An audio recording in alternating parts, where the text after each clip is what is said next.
Okay, we're going to talk about the Bright of Rabbi Eliezer. Here is what it looks like in our sugya. We have this opening phrase, Inhu d'amur ke Rabbi Eliezer de Tanya.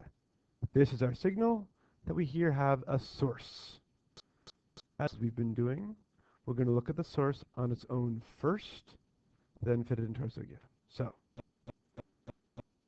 Rabbi Eliezer Omer. This is our Braita. First he quotes a pasuk. Ooh, it's a pasuk we know. Yehavta et Hashem Elokecha b'chol levcha v'chol nefshecha u'v'chol me'odecha. Okay. It quotes the verse, and then it presents a problem or a question. Im ne'emar, ne'emar passive. If it said, if the verse says, right, b'chol nafshecha, lama ne'emar b'chol modecha. If it says one, why say the other? And vice versa. If it says A, why say B? And if it says B, why say A? The premise is, this seems repetitive. B'chol nafshecha u'v'chol me'odecha seem to mean the same thing. Something like your strength, your ability, right? So they seem to be repetitive. Clearly, we want to conclude that they are not. Rabbi Eliezer's answer is this. They address two different types of people. Im yesh lecha adam. If you have a person, shagufo chaviva lav mi mamuno, his goof, his body, but presumably his life, is more chaviv, beloved to him, than his money. To him we say, b'chol nafshecha. And the person whose money, mamuno, is more precious to him, we say, b'chol ma'odecha. First, you can see that we've differentiated the two words. Nafshecha is associated with goof, meaning life, a meaning of nefesh that we've seen before. Me'odecha, which is a much more obscure word in this context, is being equated with mammon, possessions. So, b'chol nafshecha addresses the person whose most valuable thing is his nefesh or his goof, or his nefesh v'guf. Me'odecha addresses the person whose most valuable thing is his mammon. So, what's his message? By addressing both these types of people, the verse wants to tell you, says Rabbi Eliezer, love God, even or especially using the thing you value most in the world. Show how much you love God by committing the thing you love most to expressing that love.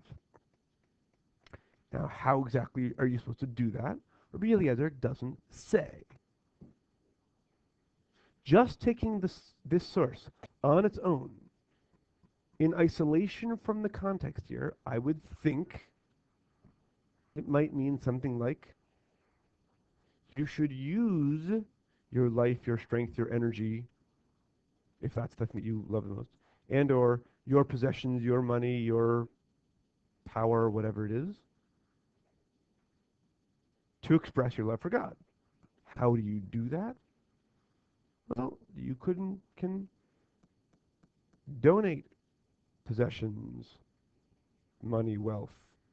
You can give of your time and energy, whether it's prayer, volunteering, giving charity, whatever it is. It can be a positive thing. Use these things, the things you value most, to express your love for God. However, in our context, we're not talking about that. We're talking about, do you or don't you give up your life rather than doing something in this context, doing avodah zarah.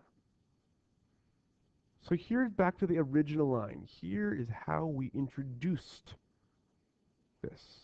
Inhud amur Rabbi Eliezer. They said, like Rabbi Eliezer. They followed Rabbi Eliezer. Who are they? Okay, not Rabbi Yishmael. He's singular. It's the they that we saw in the Memra. They, Epniatic, Nimnu Vegamru, they voted and concluded that you should die rather than commit any of those three big sins. So what's the point? We started with a question. You don't do avodah zarah rather than die, but Rabbi Shmuel says you do avodah zarah. So the question is, how can they disagree with Rabbi Yishmael? The answer, it's okay, they were following Rabbi Eliezer. So, Rabbi Eliezer, therefore, must be supporting the view that you should die rather than do avodah zarah. What does that mean in terms of actually reading, understanding his statement? We said that he says, you should devote your life and or possessions, whatever you value most, to expressing your love for God. In the context of our sugya, we have to understand that to mean not you should utilize them to show love for God, but rather you should be prepared to give those things up out of love for God.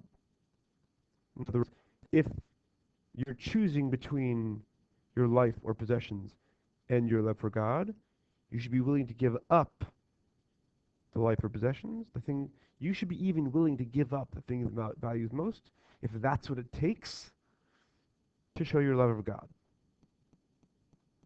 You also need to assume that showing your love of God here is understood as refusing to betray God by doing avodah zarah. So, for the person for whom life is more valuable than possessions, we say, you should be prepared to give up your life rather than betray the God that you love by doing avodah zarah. And in that way, Rabbi Eliezer becomes the basis for the sages in the attic.